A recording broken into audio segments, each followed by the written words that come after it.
He said that a slave woman will give birth to her mistress.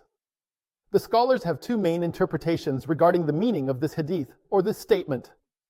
What does it mean that a slave woman gives birth to her mistress? Some have interpreted it as an increase in disobedience, meaning that disobedience will become so widespread that the mother will end up being treated like a servant by her own daughter. It's as if the mother becomes a servant to her daughter. The daughter orders her mother around and rebukes her. This is what is meant by that a slave woman gives birth to her mistress. The slave woman gives birth to her mistress, so the mother who gave birth to the daughter ends up in this situation.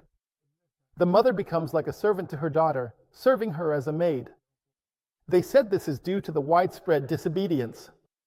Others said no, it's because of the many conquests. So female captives are taken, and it's well known that she becomes a slave.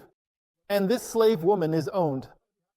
If her master has relations with her and she bears him children, those children are free. She then transitions from being a slave woman to being called the mother of a child. After she was a slave, she becomes mother of the child. Then, if the master dies, her children inherit her.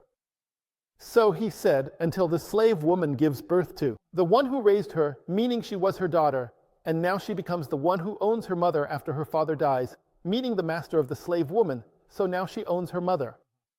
But of course, as soon as she owns her mother, the Prophet, peace be upon him, said, or rather, there's a principle among the scholars, and the hadith itself is weak, but the principle is accepted among scholars. Whoever owns a close blood relative, they are set free. Whoever owns a relative, they are immediately freed. So, as soon as the master dies, the mother of the child is freed. If her children own her, she becomes free immediately, because those who own her are her blood relatives. So she becomes free because of that.